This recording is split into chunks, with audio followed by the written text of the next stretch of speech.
Hello friends, advance learning classes में आपका बहुत बहुत हार्दिक स्वागत है। आज के इस वीडियो में हम लोग बेसिक इलेक्ट्रिकल इंजीनियरिंग का एक टॉपिक है बायो सेवर्ट लॉ, उसको आज हम लोग देखेंगे। अगर हम लोग सबसे पहले बात करें बायो सेवर्ट लॉ की, तो ये हमारा एम्पियर्स लॉ का मॉडिफिकेशन है, ठीक है ना दोस्तों। और बायो सेवर्ट लॉ का हम लोग प्रयोग क्यों करते हैं, क्यों इसका यूज़, क्या इसका यूज़ है। तो इसका प्रयोग हम लोग जब हमने बताया कि जब हमारा किसी कंडक्टर पे करंट का फ्लो होता है तो उसके चारों तरफ हमारा क्या बनता है, मैग्नेटिक फील्ड बनता है, ठीक है ना दोस्तों। जैसे अगर ये कंडक्टर है और इस पर कोई करंट फ्लो हो रही है तो इसकी तरफ क्या बनेगा, हमारा मैग्नेटिक फील्ड बनेगा। इसी मैग्नेटिक फील्ड, अगर कोई हमारा बहुत बड़ा कंडक्टर है उसके चारों तरफ हमें मगर मैग्नेटिक फील्ड की कितना अमाउंट ऑफ मैग्नेटिक फील्ड यहाँ पर है, उसके चारों तरफ है, उसको हम लोग पता करने के लिए हम लोग बायो सेवर्ट लॉ का प्रयोग करते हैं।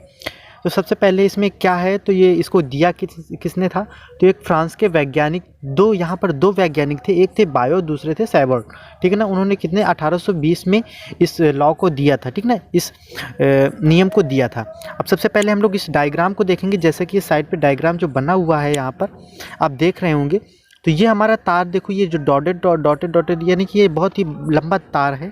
हमने इसके छोटे से एक सेक्शन को लिया, यानी कि छोटे से इसके भाग को लिया इतना सा। अब यहाँ से क्या देखते हैं, हम केवल पहले थोड़े से भाग के लिए देखेंगे, इसके बाद हम लोग एल का मान बढ़ा करके हम लोग और पूरे तार की लंबाई के द्वारा कितना मैग्नेटिक फील्ड बन रहा है वो भी पता कर सकते हैं। तो पहले हमने क्या एक छोटा सा पार्ट लिया, इससे कितने, इससे हमने माना कि इस तार से आर दूरी पर, ये आप आर देख रहे हैं, स्मॉल आर दूरी पर एक पॉइंट पी लिया। अब ये देखिए क्रॉस और डॉट का क्या कॉन्सेप्ट है, तो जब किसी कंडक्टर पे करंट का फ्लो होता है तो उसके चारों तरफ मैग्नेटिक फील्ड कैसी बन रही है, यानी कि वो आउटवर्ड हो रही है कि इनवर्ड हो रही है, इसका पता करने के लिए हम लोग मैक्सवेल का कार्क स्क्रू नियम या फिर दाएं हाथ का नियम यूज करते हैं। वो हम लोग आगे आपको बताएंगे। बस इतना सिंपल समझिए कि इससे कि पी पॉइंट पर हमें क्या करना है, मैग्नेटिक फील्ड हमें पता करनी है। तो सबसे पहले हमारा क्या होता है, इसमें दिया गया है कि इसके देखिए ये मेन इंपॉर्टेंट पॉइंट्स है यहाँ पर। सबसे पहले जब किसी कंडक्टर में हमारा करंट का फ्लो होता है, समझ में आया, तो उससे क्या होता है कि जो मैग्नेटिक फील्ड होती है वो किसके प्रोपोर्शनल होती है, उस पर बह रहे करंट के डायरेक्टली प्रोपोर्शनल होती है। उसके बाद कितना आप तार ले रहे हैं उसकी लंबाई के बराबर होता है, ठीक है ना दोस्तों। यानी कि मैग्नेटिक फील्ड किसके, डेल्टा एल के डायरेक्टली प्रोपोर्शनल होगी। और उसके बाद उस जिस पॉइंट पे आपको मैग्नेटिक फील्ड पता करनी है, जैसे सपोज यहाँ पर आपको पी पॉइंट पे पता करनी है, तो और जहाँ से आप जितनी लंबाई ले रहे हैं तो उसके बीच की दूरी, यानी कि उस कंडक्टर और उस बीच के दूरी के बीच जो एंगल हमारा बन रहा है उसकी यानी कि साइन के हम लोग डायरेक्टली प्रोपोर्शनल लेते हैं।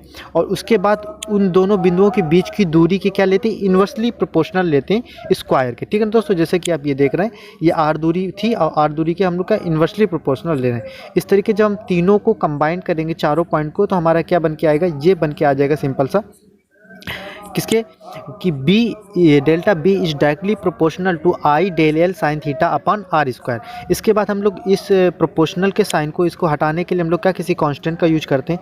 वो कांस्टेंट हमारा यहाँ पर ये है म्यू नॉट अपार 4 पाई, ठीक है ना दोस्तों। तो इस तरीके से हमारा जो पूरा टोटल लॉ यानी कि फार्मूला निकल के आता है वो ये निकल के आता है, delta B is equal to mu naught upon 4 pi I del L sine theta upon R square. ये हमारा बायो सेवर्ट लॉ में फार्मूला निकलता है। यानी कि हम लोग इसके थ्रू हम लोग क्या करते हैं कि किसी भी कंडक्टर में उसमें फ्लो हो रहे करंट से उसके चारों तरफ कितना मैग्नेटिक फील्ड किसी एक पर्टिकुलर पॉइंट पे कितना बन रहा है, ये हम लोग पता कर सकते हैं। अब हम लोग बात करते हैं इसमें कांस्टेंट जो दिया है म्यू नॉट अपन 4 पाई, ठीक है ना दोस्तों। जिसमें जो म्यू नॉट है, ये आप देख रहे हैं, जो ये देखो, ये इसमें बताया कि म्यू नॉट अपन 4 पाई क्या है, एक कांस्टेंट है। अब इसमें जो म्यू नॉट है ये क्या है, ये होती है हमारी निर्वात की चुंबकशीलता। क्या होती है, निर्वात की चुंबकशीलता। चुंबकशीलता को हम लोग परमेबिलिटी कहते हैं। परमेबिलिटी क्या होती है ये भी जस्ट हम आपको नेक्स्ट वीडियो में समझाएंगे, ठीक है दोस्तों। तो सबसे पहले अब यहाँ पर तो इस तरीके से ये हमारा फार्मूला डेरिवेट हो जाता है। अब हमें इसमें कुछ इंपॉर्टेंट पॉइंट्स देखने होते हैं जो हमारे एग्जाम से रिलेटेड या आगे के नॉलेज के लिए भी इंपॉर्टेंट होते हैं। सबसे पहले हमारा म्यू नॉट अपन 4 पाई को जब हम मान ज्ञात करते हैं, जब आप न्यूमेरिकल सॉल्व करेंगे तो यहाँ पर अगर म्यू नॉट अपन 4 पाई, तो इसका हम लोग टोटल मान इतना रख देते हैं 10⁻⁷ न्यूटन अपॉन मीटर स्क्वायर। जैसे हमारा 1/4 पाई एप्सिलॉन नॉट का मान कितना होता है, 9 × 10⁻⁹, ठीक है ना।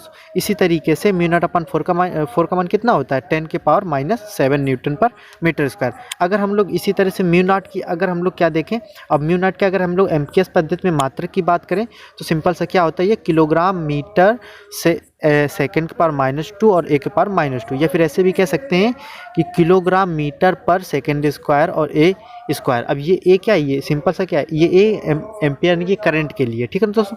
अगर हम लोग इसकी डायमेंशन की बात करें, विमा की बात करें, तो सिंपल सा देखो न्यूटन, अब यहाँ से आप यहाँ से भी निकाल सकते हैं, न्यूटन का डायमेंशन होगी और ये ए की डायमेंशन होगी, ये एम्पियर है, ये इसकी ए वही डायमेंशन रहती है, उसे ml की power ml T power -2 upon 1/2, और इस तरीके से हमारे जो इसकी डायमेंशन निकल के आती है म्यू नॉट की, तो ये हमारी आ जाती है ml टी पावर -2 1 पावर -2। तो दोस्तों मैं आशा करता हूँ कि ये आपको समझ में आया होगा बायो सावर्ट लॉ। इसमें कोई भी डाउट हो, देखो इसका एक दूसरा भी होता है, वेक्टर फॉर्म में भी होता है, उसको मैं बता दूँ आपको, वो सेम ही होता है, बस इसमें क्या होता है कि उसको लिखने का थोड़ा तरीका अलग होता है। आपके एग्जाम से रिलेटेड या फिर सेमेस्टर एग्जाम के लिए आपको इसी तरीके से आपको याद भी रखना है। और तो दोस्तों इसमें अगर आपको इसमें भी कोई प्रॉब्लम आ रही है तो प्लीज़ हमें कमेंट्स करके बता दीजिए, हम आपको कोई भी क्वेरी होगी आपको सॉल्व करके देंगे। दोस्तों अगर ये वीडियो आपको थोड़ा सा भी हेल्पफुल लग रहा हो तो प्लीज़ हमारे चैनल को सब्सक्राइब कीजिए, वीडियो को लाइक शेयर कमेंट करना ना भूलें और अपने दोस्तों को भी शेयर कीजिए। थैंक यू दोस्तों।